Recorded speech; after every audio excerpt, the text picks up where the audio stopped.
and my cousin calls me and she's hysterical. And I said, girl, what's going on? And she said, April, I needed to call you because I need you to be careful. And I said, what's going on? Three motherfuckers just tried to take my cousin in the car in Camp Creek. She said she was on her way to work, walking the street because she works over in the Camp Creek area. And she said as she was walking, a car pulled up, a gray Charger with black windows pull up. And she's facing this way, they're facing her. She said immediately something didn't feel right. So she got on her phone as though she was calling somebody. And she said she turned around to go walk back toward where she lives. They slammed the door and followed her. She went to walk back toward the store and they tried to follow her. And she said she started walking really fast and they did a U-turn and tried to snatch her. She said she walked in the Circle K on Camp Creek, right by the Camp Creek Marketplace.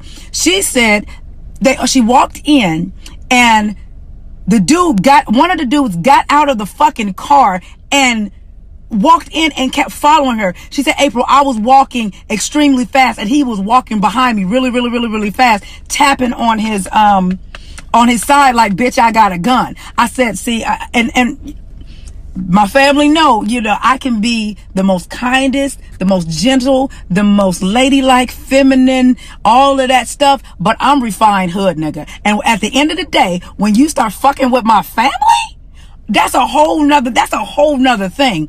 So she was telling me, well, when she called me, I said, I'm in East Point. I'm on my way over there right now.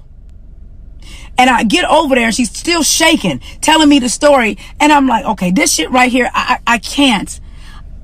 The reason why it bothers me so much, y'all, is because the men that are stealing us look like us. Now, I know it's other men, other non-black men, but the fact that these fuckers look like my brother, look like my son, look like my uncles, my father, those that are supposed to be protecting us, that's the shit that gets on my motherfucking nerves at this stage. So she said as she's in the store, she's walking around the aisles really, really, really, really fast, trying to get away from him, and he's on her.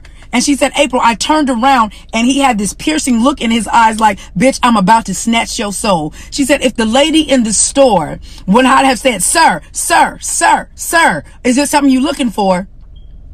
She wouldn't, she said she believes he would have put the gun to her back and took her up out of there. She said she waited and finally, she said they went outside and they waited for her to come out. So she ended up calling an Uber and so she can go to work because they had left. She said as soon as she got in the Uber, these motherfuckers followed the Uber. Follow her to work. The Uber driver asked her what's going on. She said, I gave him a brief of what was going on. This bitch ass is gonna say, I gotta stop fucking picking up women because, I don't want to be involved. That's the fucking problem. We need our men to stand up. I'm going to challenge every one of you that claim you a good man and all of this stuff. Stop talking about the fucking problem and get up and protect us, goddammit. Because the fact that we in Camp Creek, this is in the middle of the motherfucking day. Did she call yeah, she called the police. And she said, April, what really got me about East Point fucking police is as she was telling them what happened, what happened, his ass was sitting there smiling and told her, well, I'm going to take the report, but there's not much we can do. I'm calling out the East Point police right now. The fuck you mean ain't shit you can do? She said he followed her in the Circle K on Camp Creek between Desert, Washington Road and Desert, it's that Circle K right there. How the fuck you gonna say ain't shit you can do? Three dudes in a car almost snatched her. And then this is what really got me.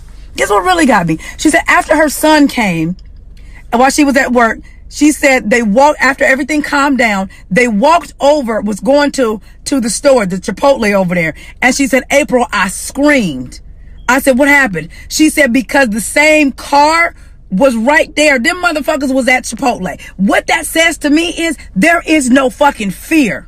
That's what that shit says to me. There is no fucking fear. If you could, three men in a car could be riding around trying to snatch up my cousin and y'all bitches gonna go sit down and have motherfucking lunch? Is this what we doing? Is this what we doing?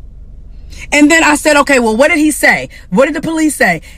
Are they going to investigate? He tells her if she wants an investigation or she wants to push it further, she has to call and get an investigator. East Point Police. I'm saying this and I'm saying it directly to you. Get this shit the fuck right. Because the last thing you need is somebody, all of us, coming together causing some ruckus. You better find these motherfuckers before we do. That's all I'm going to say. This is why, as women, it's hard for us to operate in our femininity. It's hard for us to sit back and allow a man to lead because we're so used to protecting ourselves. We're so used to having to defend and protect, and we sit back scared all the fucking time. And you wonder why. Well, you know, these women won't let us lead. Stand up for us. I'm calling out every man that claims he's a good man. I don't want to see you let a woman walk to the car by herself. I don't want to see you let a woman do anything that puts her in harm's way. And you know what puts her in harm's way? Us leaving the fucking house puts us in harm's way at this point. All because we have a vagina. Okay? All because somebody wants to control us. Okay? All because of that. These fools sat in the car, watched her, pulled up, opened up the door because he was about to snatch her ass up in there. Okay? No. Not on my motherfucking watch. This shit ain't gonna go down. My cousin was livid and nervous and she's the one that always, when we go out, she's the one that's always protecting me. For those of you that has watched any of my videos, it's my cousin Cynthia. Y'all the ones that I'm always with her and I'm always pushing her to sing. That's who it was. So she's always the one protecting me when we go out because dudes be walking up on me all the time and we don't know. And I've already had a stalker from social media before. So I told her, I said, you know what? You need to go get a gun. Ladies, go get you a gun. Go get your gun permit. And if anybody try you, blast their ass. We gotta be walking around here like Lara Croft on Tomb Raider. We don't give a fuck about you. Okay? Because at the end of the day, you're taking it upon yourself boldly to snatch up a woman and sell her for a couple of dollars for her to go be either killed, drugged, or sold off into a bigger market. We're not having that. We are not having that.